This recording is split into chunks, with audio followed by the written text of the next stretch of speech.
काय सांगाल, सदस्यता नोंदणी अभियानाला आजपासून सुरुवात झालेली आहे, कसं असणार आहे पुढचा? देशामध्ये सदस्यता नोंदणी अभियानाला यापूर्वी सुरुवात झाली होती, पण महाराष्ट्राला निवडणुकांमुळे त्यातनं सूट मिळाली होती. त्याची आता सुरुवात आम्ही आजपासून केलेली आहे. मी स्वतः नागपूर महानगरातनं ही सुरुवात केली आहे. आज 25 लोकांना, जे गणमान्य नागपूरचे नागरिक आहेत, त्यांना मी सदस्य केलेलं आहे. आज सकाळपासून शहराच्या प्रत्येक बूथमध्ये सदस्यता मोहीम सुरू झाली आणि सकाळपासून 25,000 सदस्य आम्ही नोंदवलेले आहेत.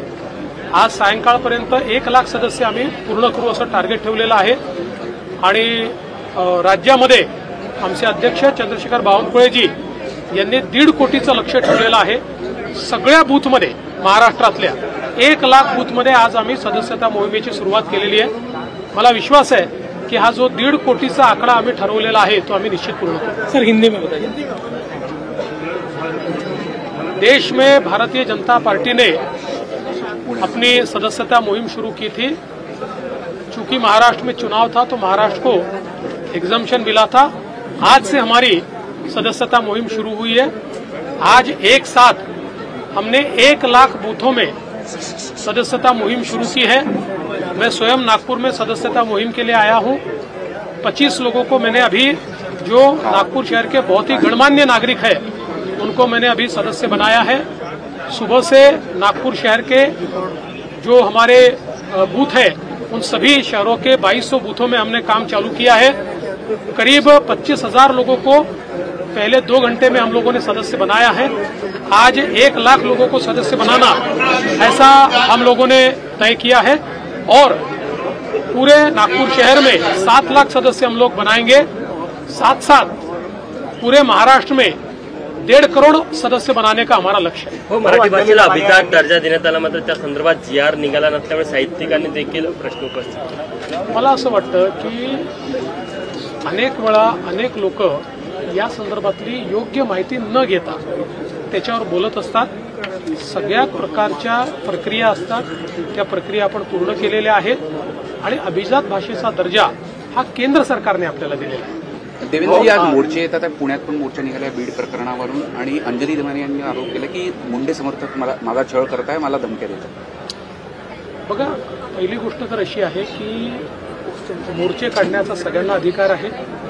पण बीडच्या प्रकरणामध्ये सरकार आणि पोलीस पूर्ण शक्तीने त्या ठिकाणी कारवाई करताय, निर्धाराने कारवाई होते.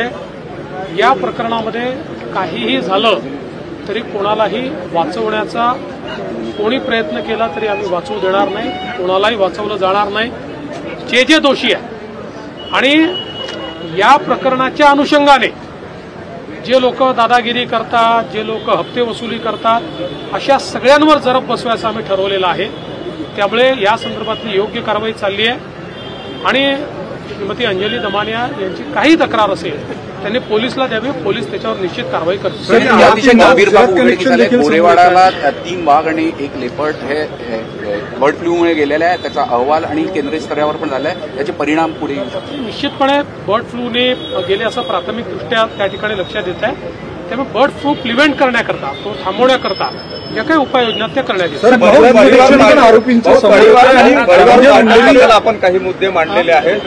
नॅशनल ज्या राष्ट्रीय पार्ट्या आहेत त्यांच्याबद्दल आपलं काय मत? परिवार मी बोललो त्याच्यावर. आरोपींचं गुजरात इतर राज्यात देखील पळून गेलेलं आहे, आणि धनंजय मुंडेच्या राजीनाम्याची मागणी प्रामुख्याने या मोर्चातून होतात. 2 गोष्टी आहेत. एक तर ते कुठेही गेले असतील आणि कोणी त्यांना मदत केली असेल तरी देखील त्यांच्यावर कारवाई होते, तुम्हाला दिसत आहे. मदत करणाऱ्यांना आम्ही सोडत नाहीये. आता माझं मत एवढंच आहे की या संदर्भात नीट चौकशी करू द्यावी, सगळी चौकशी पूर्ण होऊ द्यावी. आम्ही कुठल्याही दोषीला सोडणार नाहीये. याचा उपयोग कुठल्याही राजकारणाकरता करू नये, ही एक गंभीर बाब आहे.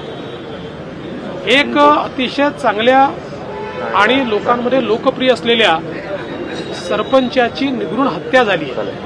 त्यामुळे त्या हत्येचा उपयोग हा राजकारणाकरता होऊ नये, तर त्यातनं समाजामध्ये काहीतरी सुधार व्हावा असा आमचा प्रयत्न.